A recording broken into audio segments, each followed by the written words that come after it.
আপনারা দেখছেন OR information. हमारी मस्जिद की जमीन तुम छीन लोगे और हमें भीख में लॉलीपॉप दोगे 5 एकड़ जमीन, और फिर मुसलमान जश्न मना रहा है कि हम बाबरी उस पर हॉस्पिटल बना रहे हैं। हम हॉस्पिटल बनाएंगे, क्या मुसलमानों के पास पैसों की कमी है? आज हम 10 एकड़ जमीन पर बाबरी मस्जिद बनाएंगे, बाबरी मस्जिद भी बनाएंगे, हॉस्पिटल भी बनाएंगे, बाबरी म्यूजियम भी बनाएंगे, मगर अपनी जमीन पे बनाएंगे हम, जो हमने खुद से मुसलमानों के पैसों से खरीदा है, मुसलमानों का माल इस्तेमाल कर खरीदा है। तो आज क्या हुआ इस देश में? मुसलमानों का मजाक बना दिया गया है कि जिन लोगों ने बाबरी मस्जिद को तोड़ा वो खुले में घूम रहे हैं, उनको कोई सजा नहीं दी गई है, और उनके आंख के सामने राम मंदिर बनाया जा रहा है। उनके इस क्रिमिनल एक्ट को जस्टिफाई कर दिया गया है, उनको एक ग्रीन टिक दे दिया गया है कि तुमने ठीक किया। तब तक इंतजार नहीं कर सकते थे जब तक क्रिमिनल सूट का जजमेंट आ जाए, उसके बाद हम मंदिर का निर्माण स्टार्ट करते? चलो तुमने बाबरी मस्जिद गिराया, गलत किया, उसका एक सही प्रोसीजर होना चाहिए था कि राम मंदिर दे दो। इससे क्या होगा? कम से कम हिंदू मुसलमान की बिटरनेस तो दूर हो जाएगी, कम से कम इसके ऊपर पॉलिटिक्स तो बंद हो जाएगा। मगर आज उस मुसलमानों पे क्या गुजर रहा होगा जब वो देखते हैं जो उन्होंने सोचा था कि राम मंदिर बनने से कम्युनल पॉलिटिक्स का एंड होगा, it will be the end of the communal politics in this country, it will be the end of the bitterness between two countries, Hindu मुसलमानों की आपसी तनाव कम हो जाएगी। जिस दिन राम मंदिर बनता है उसी दिन नारा लगता है अयोध्या तो झांकी है, काशी मथुरा बाकी है, कि अयोध्या इज अ ट्रेलर, अभी काशी मथुरा बाकी है। बहुत कोशिश किया बचने का और इस पे अपना कोई टेक ना दूं मैं इस बार, मगर आप हालत बंगाल और न्यूज़ टाइप मुझे ज़बरदस्ती यहाँ बैठा के आप मेरा इंटरव्यू ले रहे हैं। इंटरव्यू से पहले मैं साफ कर दूं, पर मैं चाह रहा था कि मेरे टेक्स्ट में पर्सनल रखूं, मगर आप लोग क्योंकि इतना इंसिस्ट कर रहे हैं तो मैं अपने टेक्स्ट को, अपने व्यूज़ को बाहर ला रहा हूं मैं। और आज देश का हालत बहुत ख़राब है, हमें ये बात तो समझना है, इस बात को मानना है हमें। राम मंदिर बन गया, अच्छा हुआ, चलिए ख़त्म हुआ। मगर एक बात याद रखिए, जब इतिहास लिखा जाएगा ना, ये बात इतिहास में लिखा जाएगा, जब पूरा दुनिया कोरोना का वैक्सीन ढूंढ रहा था और हर मुल्क का प्रधानमंत्री इस काम में लगा था कि किस तरह मेरे मुल्क के लिए वैक्सीन निकल जाए, एक लौता हिंदुस्तान ऐसा मुल्क था जहां का प्रधानमंत्री राम मंदिर का निर्माण कर रहा था। इतिहास इस बात को लिखेगा, this man has put our country in shame. इस पेंडेमिक के वक्त में जब लोग मर रहे हैं, आप राम मंदिर का निर्माण रोक नहीं सकते थे? में राम मंदिर का निर्माण हो रहा है, सुप्रीम कोर्ट ने कह दिया हम वी आर गुड मुस्लिम, और हम गुड मुस्लिम बन रहे हैं, और गुड मुस्लिम बनते हुए आए हैं, और गुड मुस्लिम का जिम्मेदारी, हम गुड मुस्लिम बनते बनते इसको भी खुशी खुशी हमने कह दिया भैया राम मंदिर बना लो। मगर मुसलमानों से ये बात है कि जो मुसलमान सारे व्हाट्सएप स्टेटस पे ये लगा रहे हैं फोटो कि बाबरी हॉस्पिटल बनने वाला है 5 एकड़ की जमीन पर, तो मैं कहना चाहता हूं बाबरी हॉस्पिटल जरूर बनाया और उसके साथ में एक म्यूजियम भी बनाया, बाबरी म्यूजियम, मगर आप उस 5 एकड़ जमीन पे ना बनाए। वो जमीन मुसलमान आज इतना भिखारी नहीं हो गया कि सरकार की दी हुई भीख पे आज हम अपनी बाबरी मस्जिद को बनाए। हमारी मस्जिद की जमीन तुम छीन लोगे और फिर हमें भीख में लॉलीपॉप दोगे 5 एकड़ जमीन, और फिर मुसलमान जश्न मना रहा है कि हम बाबरी उस पर हॉस्पिटल बना रहे हैं। हम हॉस्पिटल बनाएंगे, क्या मुसलमानों के पास पैसों की कमी है? आज हम 10 एकड़ जमीन पर बाबरी मस्जिद बनाएंगे, बाबरी मस्जिद भी बनाएंगे, हॉस्पिटल भी बनाएंगे, बाबरी म्यूजियम भी बनाएंगे, मगर अपनी जमीन पे बनाएंगे हम, जो हमने खुद से मुसलमानों के पैसों से खरीदा है, मुसलमानों का माल इस्तेमाल कर खरीदा है। इनकी फेंकी हुई जमीन पर और दी हुई जमीन पर इनके मुंह पे तमाचा मार के वापस करना है इनको कि हम तुम्हारी दी हुई भीख नहीं एक्सेप्ट करते, नहीं स्वीकार करते हम। इस बात को हमें समझना है, और बाबरी एक म्यूजियम बनाना है वहां पर, ताकि आने वाली जनरेशन इस बात को भूल ना जाए कि हमारे साथ क्या इंजस्टिस हुआ था, और इस देश की कोर्ट ने हमारे साथ इंजस्टिस किया है। मैं ओपनली कहता हूं, इस देश की कोर्ट ने हमारे साथ इंजस्टिस किया है। वो कैसे मैं बताऊंगा आपको, इसलिए मगर आपको एक बाबरी म्यूजियम बनाना जरूरी है, जिस म्यूजियम में एक रिसर्च सेंटर हो, वहां चाहे एक पूरी डॉक्यूमेंटेशन हो इस बात की कि किस तरह हमारी मस्जिदों को तोड़ी गई और किस तरह वहां पर एक मंदिर बनाया गया, और किस तरह इस देश, एक डेमोक्रेटिक देश में डेमोक्रेसी का मजाक बनाया गया। इसकी डॉक्यूमेंटेशन होनी चाहिए। और हमारे प्रधानमंत्री वो किस कैपेसिटी में जाकर राम मंदिर का निर्माण किए, ये तो इशू था, एक हिंदू कम्युनिटी मुसलमान कम्युनिटी के बीच का इशू था। और जब इतना बड़ा इशू रिजॉल्व हो गया है, सॉल्व हो गया है, तो एक सेक्युलर प्राइम मिनिस्टर की क्या जिम्मेदारी है कि ये जिम्मेदारी कि राम मंदिर का निर्माण करे। अगर आपने राम मंदिर का निर्माण किया तो ठीक है, पर मैं सवाल करता हूं जिस दिन बाबरी मस्जिद का फाउंडिंग स्टोन होगा, क्या प्रधानमंत्री योगी आदित्यनाथ आएंगे?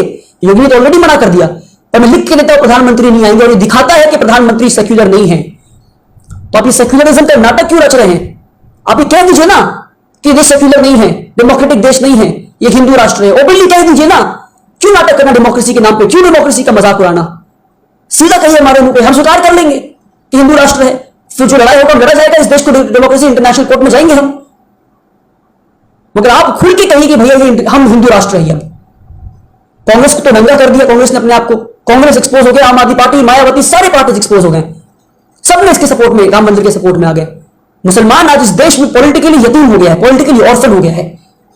आप ओपनली कहें हिंदू राष्ट्र हो गया है। आज आप समझे, पहले इस देश में लेफ्ट विंग था, सेंट्रिस्ट थे और राइट विंग के लोग थे। आज इस देश में सिर्फ लेफ्ट विंग के लोग रह गए जिनका कोई वजूद नहीं है, और राइट विंग के लोग रह गए, सेंटर गायब हो गया है। पूरा स्पेक्ट्रम जो था सेंटर का वो राइट में शिफ्ट हो गया है।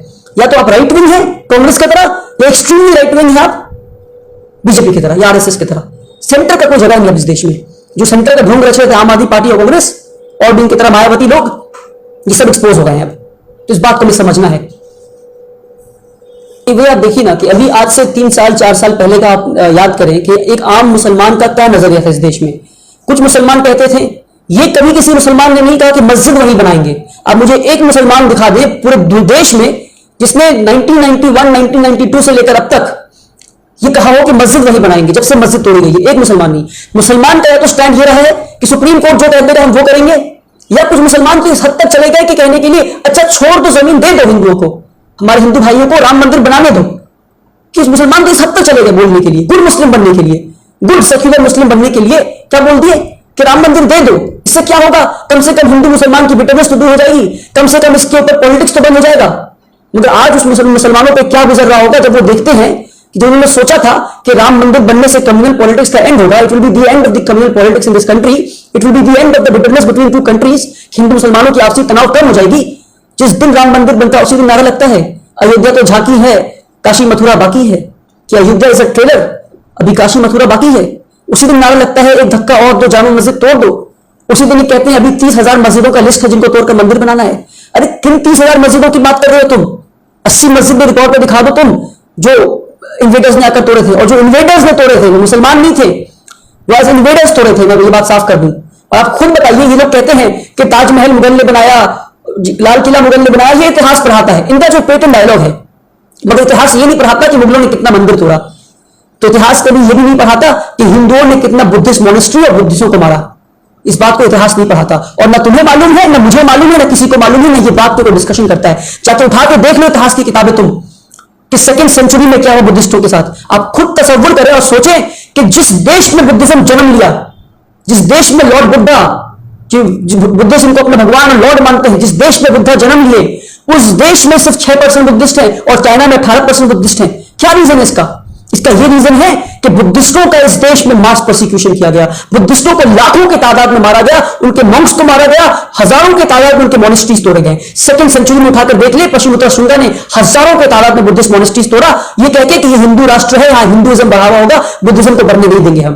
तो कल अगर बुद्धिस्ट मेजोरिटेरियनिज्म इस देश में हो जाए और बुद्धिस्ट सब लोग बन जाए, तो क्या वो सारे मंदिर तोड़कर फिर से बुद्धिस्ट मॉनेस्ट्री बनाया जाएगा? क्या ये डेमोक्रेटिक देश है?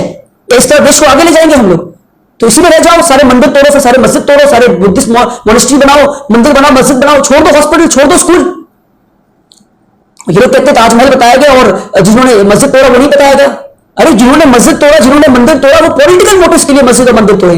मराठा जब टीपू सुल्तान पे अटैक करने आए और टीपू सुल्तान उनसे हार गए और जब वो लौट रहे थे मराठा, तो उसके बाद उन्होंने गुस्से में आकर सुनिंदापट्टनम के एक मंदिर को तोड़ दिया। तो टीपू सुल्तान ने उस मंदिर को बनाया। तो क्या मराठा एंटी हिंदू हो गए? मराठा एंटी हिंदू नहीं थे, मराठा ने गुस्से में आकर उस मंदिर को तोड़ा क्योंकि वो मंदिर सेंटर ऑफ पावर था। तो मंदिर और मस्जिदों को इसलिए तोड़ा जाता था क्योंकि वो सेंटर ऑफ पावर हुआ करते थे। औरंगजेब ने एक मस्जिद को तोड़वाया। जब औरंगजेब को पता चला कि उस मस्जिद में उस वहां के गवर्नर ने, गोलकोंडा के गवर्नर ने खजाना छुपा के रखा है, तो ये मस्जिद मंदिर को तोड़ने के पीछे रीजन था, पॉलिटिकल मोटिव्स थे। तुम कितने मंदिरों को तोड़ोगे? आज बुद्धिस्ट मैं कहता हूं चलो भैया बुद्धिस्ट मेजोरिटेरियन में आ जाओ, उसके बाद तुम जो है जितने मंदिर उनको तोड़ने का डिमांड करो, तो क्या लेजिटिमेट डिमांड होगा? बिल्कुल नहीं। ये डेमोक्रेटिक देश है, ये लेजिट, अब आजाद भारत है, यहां संविधान चलेगा इस देश में। और सबसे ज्यादा दुख मुझे इस बात का है कि राम मंदिर के केस में दो भाग है, दो केसेस है, टाइटल सूट और क्रिमिनल सूट। टाइटल सूट यानी जमीन किसका है इसकी लड़ाई, और क्रिमिनल सूट यानी कि जिन लोगों ने बाबरी मस्जिद को तोड़ा उन पे क्रिमिनल कार्रवाई होगी। तो टाइटल सूट का जजमेंट आ गया मगर क्रिमिनल सूट का जजमेंट नहीं आया। तो क्या ये क्रिमिनल सूट के जजमेंट तक का इंतजार नहीं कर सकते थे? तो आज क्या हुआ, इस देश में मुसलमानों का मजाक बना दिया गया है कि जिन लोगों ने बाबरी मस्जिद को तोड़ा वो खुले में घूम रहे हैं, उनको कोई सजा नहीं दी गई है और उनके आंख के सामने राम मंदिर बनाया जा रहा है। उनके इस क्रिमिनल एक्ट को जस्टिफाई कर दिया गया है, उनको एक ग्रीन टिक दे दिया गया है कि तुमने ठीक किया। क्या तब तक इंतजार नहीं कर सकते थे जब तक क्रिमिनल सूट का जजमेंट आ जाए, उसके बाद हम मंदिर का निर्माण स्टार्ट करते? चलो तुमने बाबरी मस्जिद गिराया, गलत किया, उसका एक सही प्रोसीजर होना चाहिए था। तो आज सबसे बड़ा सवाल मेरा यह है कि जो गुड मुस्लिम था, जो गुड मुस्लिम बनने के लिए कह रहा था कि भैया मंदिर बना दो, चलो हम सुप्रीम कोर्ट को मानते हैं, सुप्रीम कोर्ट सबसे बड़ा, वो आज गुड मुस्लिम क्या करेगा जब उसके घर के बगल वाले मस्जिद पे कहेंगे कोई यहां पैदा हुआ था और इस मस्जिद को तोड़कर हम मंदिर बनाएंगे? सवाल यह है कि ये गुड मुस्लिम क्या करे, कब तक ये गुड मुस्लिम गुड रहे? हम मुसलमानों ने कहा हम सुप्रीम कोर्ट को मानेंगे, मगर आज मैं कहता हूं सुप्रीम कोर्ट से बड़ा संविधान है। हमने संविधान को मानने, हमने देख लिया सुप्रीम कोर्ट में क्या हो रहा है, डेमोक्रेसी का मजाक बनाया जा रहा है सुप्रीम कोर्ट में। जस्टिस रंजन गोगोई राफेल मामले में मोदी गवर्नमेंट के साथ में के फेवर में जजमेंट देते हैं, 370 में मोदी गवर्नमेंट के फेवर में जजमेंट देते हैं, सीबीआई के में मोदी गवर्नमेंट के जजमेंट में फेवर देते हैं, कश्मीर मामले में मोदी गवर्नमेंट के जजमेंट के फेवर में जजमेंट देते हैं, और कई सारे मामले में मोदी गवर्नमेंट के जजमेंट फेवर देते हैं। यहां तक कि जब उनके ऊपर सेक्सुअल हैरेसमेंट का केस लगा दिया गया, अपने ही खिलाफ सेक्सुअल हैरेसमेंट के केस में वो जजमेंट, वो बेंच को लीड कर रहे हैं। इससे ज्यादा जस्टिस सिस्टम का मजाक और क्या बन सकता है। तो मुसलमान इस देश की कॉन्स्टिट्यूशन को बचाने का ठेका लिया है, जिम्मेदारी लिया है, और आखिरी दम तक इस देश के संविधान को बचाएंगे। আমাদের চ্যানেলে যদি আপনি নতুন হয়ে থাকেন চ্যানেলটিকে সাবস্ক্রাইব করুন।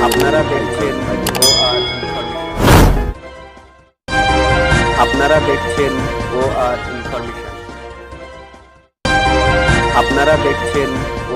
ইনফরমেশন।